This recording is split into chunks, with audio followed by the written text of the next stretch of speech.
Hey guys, this is Preeti. Welcome back to my channel. दोस्तों, आज हम बात करने वाले हैं एक 2022 रिलीज हॉरर सेगमेंट के बारे में जिसका नाम है ब्लडी मैरी।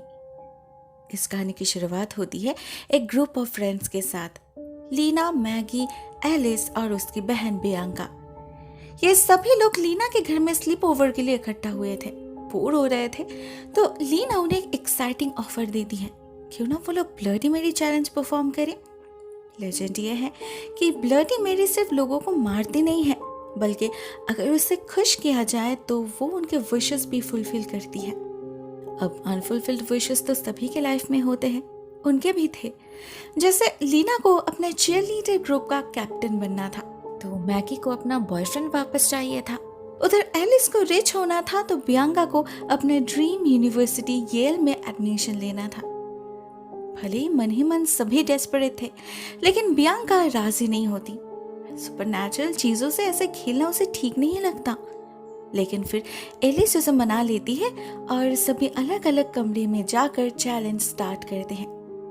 एक बार ट्राई करने में क्या हार्म है, गेम ही तो है, ज्यादा से ज्यादा कुछ नहीं होगा। यही सोचा था उन लोगों ने, मगर रियलिटी में होता बहुत कुछ है।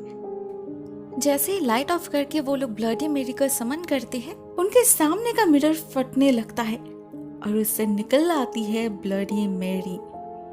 अपने बड़े बड़े नाखूनों से लड़कियों को पकड़ लेती है वो।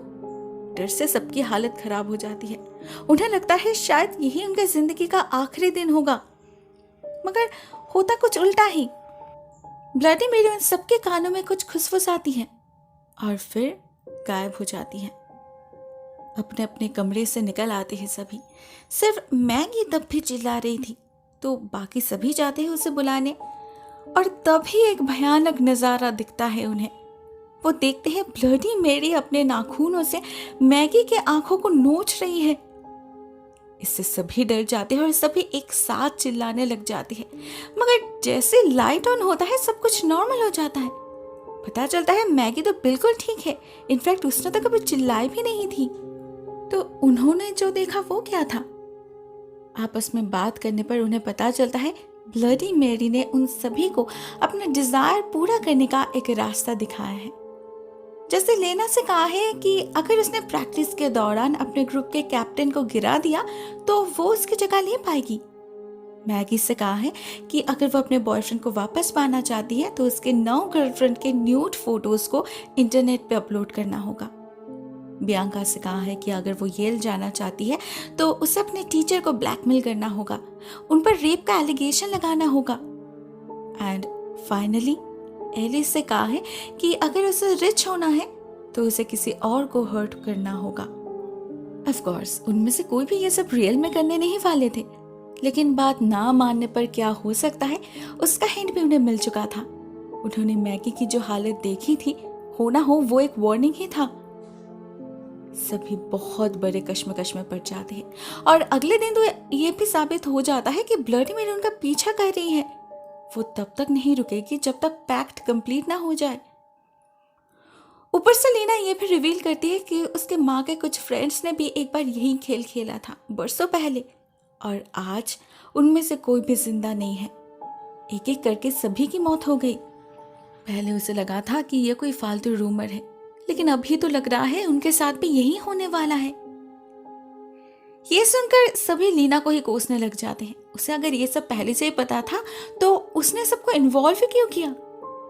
लेकिन बियांका कुछ और ही सोच रही थी। वो उनमें से सबसे ज्यादा सेंसिबल थी, तो उसे बार बार यही लग रहा था कि अगर उसने अपने टीचर पर इल्जाम लगाई तो उनका करियर तो बर्बाद हो जाएगा। ऐसा वो कैसे कर सकती है? लेकिन अगर उसने ऐसा नहीं किया तो उसे खुद मरना पड़ेगा। टेंशन में बहुत ही बुरी हालत हो चुकी थी उसकी। तब एलिस उसे संभालती है, प्रॉमिस करती है इसका कोई ना कोई सोल्यूशन वो जरूर ढूंढ निकालेगी। तब तक घर के सारे मिरर्स को कवर्ड रखना ही सही होगा। बट ब्लडी मैरी को ऐसे रोक पाना पॉसिबल नहीं था। हर एक को हॉन्ट करने लगती है वो, उन्हें याद दिलाने लगती है उन्हें क्या करना है। लीना तो इतना डर जाती है कि वो ब्लडी मैरी की बात मानने के लिए राजी भी हो जाती है। डिसाइड कर लेती है कि वो एना यानी कि ग्रुप के कैप्टन को गिरा देगी। इससे एना शायद पैरालाइज्ड हो जाएगी, लेकिन लीना तो जान से बच जाएगी। सभी बहुत समझाते हैं उसे, थोड़ा और वक्त देने के लिए कहते हैं, जरूर कोई और रास्ता जरूर निकलेगा। मगर लीना ने अपना मन बना लिया था। इवन वो अटेम्प्ट भी लेती है, मगर फिर अहम वक्त पर उसकी हिम्मत नहीं होती। वो जानबूझकर किसी को हर्ट कैसे कर सकती है। इसका अंजाम भी उसे उसी रात भुगतना पड़ता है। बहुत ही बेरहमी से कोई उसका खून कर देता है। उसके पेरेंट्स और पुलिस को लगता है जरूर ये किसी पागल चोर का काम होगा, मगर ऐसे भयानक तरीके से आंखें निकाल के ये काम शायद ही कोई इंसान कर सकता है। मैगी बिल्कुल श्योर थी ये ब्लडी मैरी ने ही किया होगा। दूसरी तरफ उसी रात बियांका को भी वार्निंग मिल जाता है कि अगर कल रात 12 बजे से पहले उसने अपना टास्क पूरा नहीं किया तो उसे उसका अंजाम भी भुगतना पड़ेगा। जैसे बियांका रोने लग जाती है। तब एलिस घर में नहीं थी, हर रात की तरह काम पे गई थी। घर लौटकर अपने बहन को देखकर और लीना की खबर सुनकर वो भी काफी हैरान हो जाती है। इसी कन्वर्सेशन के दौरान दोनों बहन के बीच का असली रिश्ता समझ आता है। हमें पता चलता है एलिस सिर्फ एक बड़ी बहन ही नहीं है, बियांका के लिए वो एक मदर फिगर भी है। उनके माँ ने उन्हें जन्म देने के अलावा और कोई रिस्पॉन्सिबिलिटी पूरा नहीं किया। कई रात उन्हें गाड़ी में बितानी पड़ी क्योंकि उनके माँ को अपने बॉयफ्रेंड के साथ क्वालिटी टाइम स्पेंड करना था। एलिस को हर रात स्ट्रिप क्लब में काम करना पड़ा, नहीं तो उन्हें खाना नहीं मिलता। ऐसे में स्कूल अटेंड करना तो बियांका के लिए सपना जैसा था। एलिस ने उसका वो सपना भी पूरा किया। दिन रात मेहनत करके अपने और अपने बहन की हर जरूरत पूरी करी उसने। शायद इसीलिए बियांका को अपने से ज्यादा उस पर इतना भरोसा है। तो जब वही एलिस उसे बताती है कि उसने शायद इसका एक वे आउट ढूंढ निकाला है, बियांका को एक होप मिलता है। एलिस कहती है आज पूरा दिन उसने इसी के बारे में रिसर्च किया है, लेकिन ट्रेडिशनली जिसे ब्लडी मैरी कहा जाता है वो तो एक वाइट लेडी थी। उन्होंने आईने में जिसे देखा वो नहीं। तो Alice black woman related research start करती है। तब उसे 19th सेंचुरी के एक लेडी मिसेस मार्गरेट वॉर्थ के बारे में पता चलता है, जो एक स्लेव कैचर थी, साथ में मर्डरर भी। उसका केबिन जो इसी शहर के मिसौरी रिवर के पास घने जंगल के अंदर था, वो सिर्फ मिस्टीरियस ही नहीं था बल्कि कर्स्ड भी था। कई सारे लोगों को आखिरी बार वहीं देखा गया था, स्पेशली ब्लैक पीपल को। केबिन से अजीब सी बदबू आती थी। लोगों का मानना था वो जरूर अंदर विचक्राफ्ट प्रैक्टिस करती होगी, लेकिन ये एक लोकल लेजेंड है, इसीलिए ऑनलाइन इससे ज्यादा और कुछ पता नहीं चलता। आगे का डिटेल्स पता करने के लिए एलिस जा पहुंचती है मिसौरी हिस्टोरिकल एसोसिएशन में, और वहां उसे असली बात पता चलती है। जानने मिलता है 1850 के आसपास Margaret reverse underground rail road नाम के एक प्रैक्टिस का हिस्सा हुआ करती थी। उस समय जो स्लेव्स अपने मालिक के घर से भाग जाते थे, मार्गरेट उन्हें धोखे से अपने घर में कैद करती थी और फिर दुगनी कीमत पे बेच देती थी। लेकिन बात इतनी सिंपल भी नहीं थी। जितने लोग उस केबिन में एंटर करते थे, उनमें से ज्यादातर लोगों को वो मार डालती थी। जो किस्मत वाले होते थे, बस उन्हें ही रीसेलिंग के नाम पे जिंदा निकलने का मौका मिलता था। बाकियों को नरक से भी बदतर जिंदगी मिलती थी। अपने बेसमेंट में कैद करके उन पर टॉर्चर करती थी मार्गरेट। खाना पानी कुछ भी नहीं देती थी। उन्हें दर्द में तड़पते देख बहुत मजा आता था मार्गरेट को। एक अजीब सी खुशी मिलती थी। पैसों से ज्यादा इस सेटिस्फैक्शन के लिए ही वो ये काम करती थी। पता नहीं वो स्लेव्स उन पर भरोसा भी कैसे कर लेते थे। मे बी उसकी अपनी मेट भी एक ब्लैक वुमन थी, इसीलिए रात में जब चारों तरफ सब कुछ शांत पड़ जाता था, वो मेट जाकर उन लोगों को बुला कर लाती थी और फिर बेसमेंट में कैद करके मार डालती थी। कई सालों तक ऐसा ही चलता रहा और फिर एक दिन इस केबिन से बहुत ही गंदी स्मेल आने लगी। पुलिस ने चेक किया तो कई लाशों के साथ मार्गरेट की लाश भी मिली।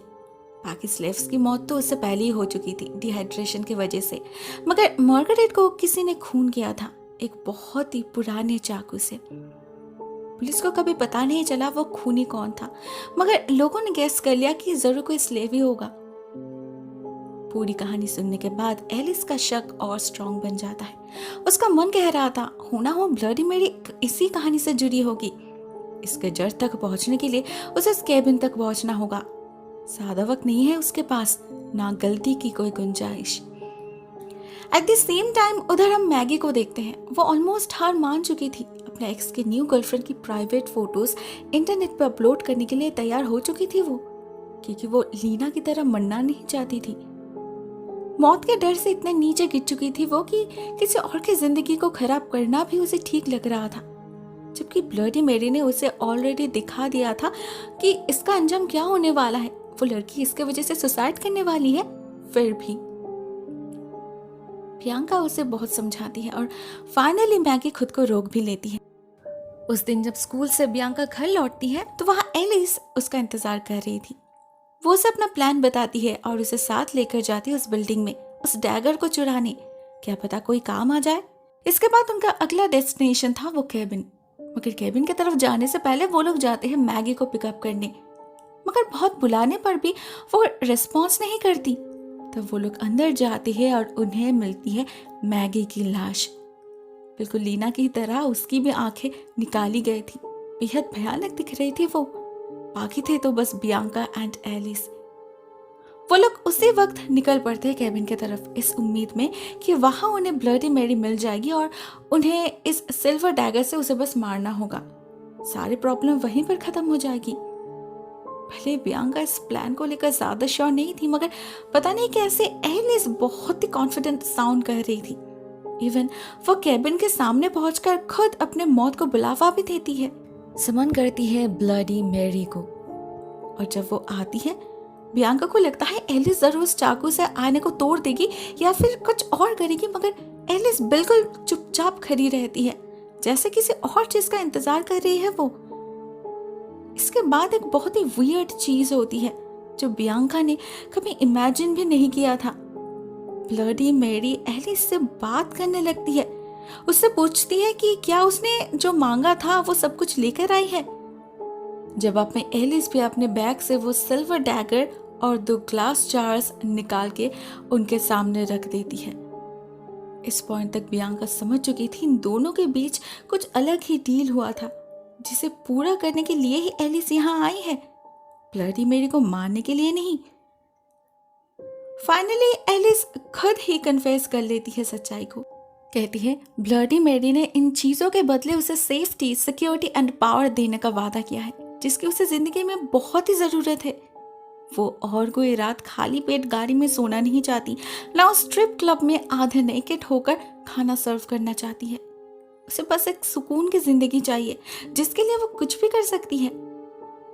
यहाँ पर यह रिवील होता है कि उसने ही लीना और मैगी का खून किया था, क्योंकि उसे 3 इनोसेंट लोगों का खून चाहिए था। 2 का तो मिल चुका है, अभी बाकी है सिर्फ प्रियंका। उसे यहाँ लाने का मकसद तो यही है। प्रियंका इस सच के लिए तैयार नहीं थी। वो तो यकीन ही नहीं कर पा रही थी उसकी बहन उसे मारना चाहती है।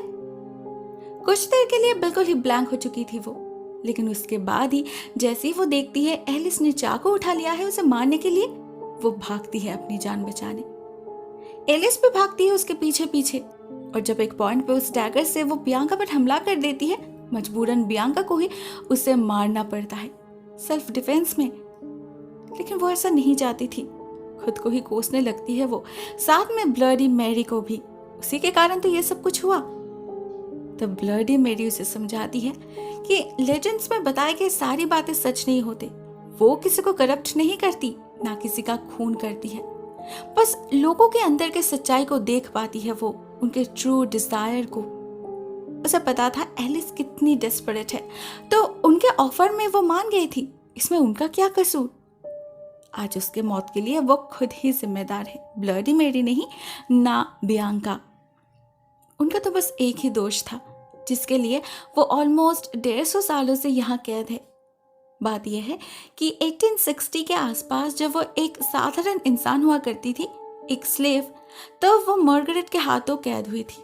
कुछ दिन बेसमेंट में कैद रहने के बाद मार्गरेट ने जब उसे रिसेल करने की कोशिश करी, उससे उसके बेटे को छीन लिया गया, तो मैरी ने प्रोटेस्ट किया एक बहुत ही यूनिक तरीके से। एक्चुअली उस लाइफ में वो कभी बहुत रिलीजियस हुआ करती थी, उसका सोल प्योर था। तो उस क्राइसिस के वक्त उसने अपने गॉड से मदद मांगी और उसे मदद मिली भी। बिजली की एक झटके में सारे गार्ड्स बेहोश होकर गिर गए, मार्गरेट भी। उस समय अगर मेरी चाहती तो वो भाग सकती थी, लेकिन उसने उल्टा रिवेंज लेने का सोचा।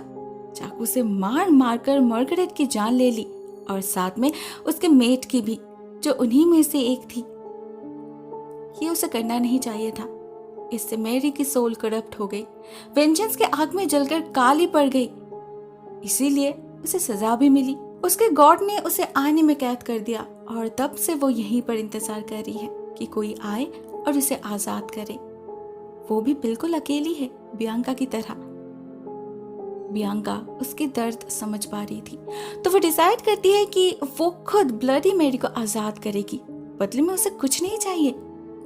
वो उस डैगर से अपना हाथ काट के बाकी खून के साथ ब्लडी मैरी को देती है पीने के लिए, और जैसे ही ब्लडी मैरी उसे पीती है वो आजाद हो जाती है।